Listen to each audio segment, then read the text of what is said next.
CCNA Security. On behalf of the entire CBT Nuggets team, welcome aboard. Thank you for joining me on this journey we're going to take together through the world of CCNA Security.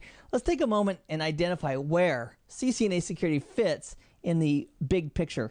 Let's say somebody was just starting or wanted to start in networking. They come up and they ask us, hey, can you tell me what should I take? Where should I start? And what we might do if they have no exposure at all or no experience with computer networks, we might say maybe the CompTIA Network Plus is a great place to start because it's going to teach you the basics and help build a foundation which you can build on. We want the foundation to be nice and solid. Now, after Network Plus, in a Cisco environment, they've got the CCNA. Now, when people say, oh, I've got a CCNA or I'm working on a CCNA, they're normally referring to the route switch. You know how the Kentucky Fried Chicken, they have the original and then they have the extra crispy? Well, I kind of think when people talk about the CCNA and they don't follow it by something, they're normally referring to the original flavor. That's the route switch, the basic foundation components of routing and switching. There's other CCNAs too, like CCNA Wireless, CCNA Service Provider, and there's a CCNA Security. So where exactly does CCNA Security fit in? A CCNA Security is about right here. So this is CCNA Security. So Cisco is expecting, based on the CCNA security certification, they're expecting that you have a basic fundamental knowledge of how networks operate and how Cisco operates. In fact, they're expecting you to be a CCNA in route switch before they'll let you even be awarded a CCNA security. So I wanted to give you a heads up that I'm also going to presume that you have some basic knowledge of how to access a Cisco router and how to do basic functionality at the command line, and you understand the basics of IP and routing protocols, so that when we focus on the security aspects, we're going to assume a little bit on the back end about the basic routing and switching. So that's where CCNA security fits in. Now, where do we go beyond there? Beyond there, there's a CCNP for security. And let me tell you the best way to prepare for a CCNP security. It's in this series right now. Focus and make sure you learn it to know it. So my goal for you is when you're done, is that you'll be able to go out into your network and say, you know what? I recognize we have these vulnerabilities and I know in measurable terms how to fix it, and start putting in the technical controls to mitigate the risk that the vulnerabilities in the past were presenting. So we want to secure our networks and build, again, that best possible fortress of security. And then after CCNP security, there's CCIE security, which I also strongly recommend. It's awesome. And here's what I discovered. Back in 2003, I got my second CCIE. It was in security at that time. And I thought to myself, wow, I really don't know anything, because it opened my eyes to the world of what could possibly happen, and the fact that security isn't a one-time discussion. Security is an ongoing discussion that needs to be involved in every aspect of our network. We're going to make a change. How is that going to affect the security? There's new attacks that are coming our way. How are we going to deal with that? How are we going to mitigate those risks? Let's take a look at what we're going to do, nugget by nugget, you and I, to build this best possible fortress of security. If we have a network like this, how do we start? What do you say? Like, well, where do we begin? And what we're going to do is we're going to take a look at a methodology called NFP.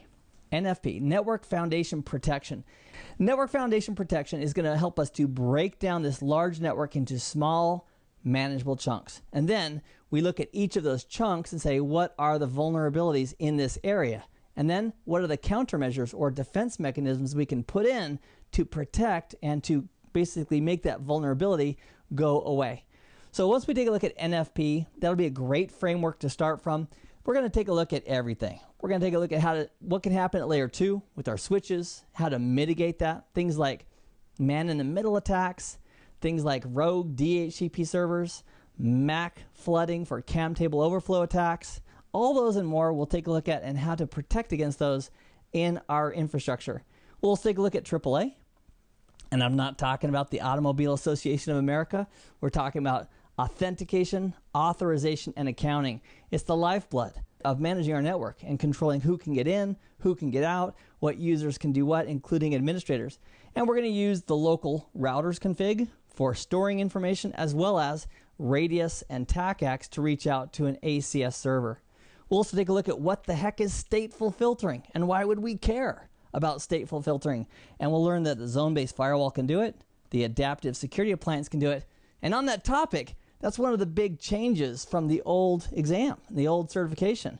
Now we have a beautiful adaptive security appliance, a dedicated firewall from Cisco that we will not only learn in class how to bring up, but we'll get it fully functional from zero to on the network in just a matter of minutes. Not just to do it, but also to understand the characteristics of the firewall. What does the firewall think about the outside? And what does it think about the inside? And what are the flows of traffic that are allowed by default inside of an ASA? And how can we control that? All that and more, nugget by nugget, in our series coming up.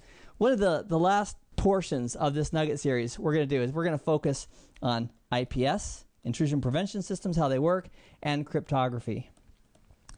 Cryptography is amazing, and it's fascinating, and it's important. We use it all the time to protect the network on the data plane of our network, to make sure that eavesdroppers can't read the data and make sense of it, and also that eavesdroppers can't manipulate the data without our knowledge of it. Cryptography has some basic components. We'll study them together. We'll give some great demonstrations of how they work piece by piece, and then we'll apply them with SSL VPNs and also IPsec VPNs. As you and I enjoy our journey together going through these nuggets, something amazing is going to happen to us. We are going to change. What do you mean, Keith? We're going to change our perspective and our awareness of the security threats that are surrounding us regarding our network and information security. Our perspective is going to change. And what that's going to translate into is not just fear, but it's going to translate into action. Because not only will we have identified the attacks and the security vulnerabilities that exist, we'll also have identified how to fix them. And when we leave a router or leave a switch, it will not be the same. We're going to be implementing as we go these security measures to build a better fortress of security every step along the way. And that's exciting to me. The fact that we're not just going to be aware of attacks, we're actually going to be able to solve and prevent the attacks from causing damage to the networks that we live on. I'm keeping this introduction fairly short. Why? Because I want you and I to get right into the meat of the matter, starting with network foundation protection. Once again, I'm grateful to be your partner in this journey through the world of CCNA security. I look forward to our sessions together. I hope this has been informative for you, and I'd like to thank you for viewing.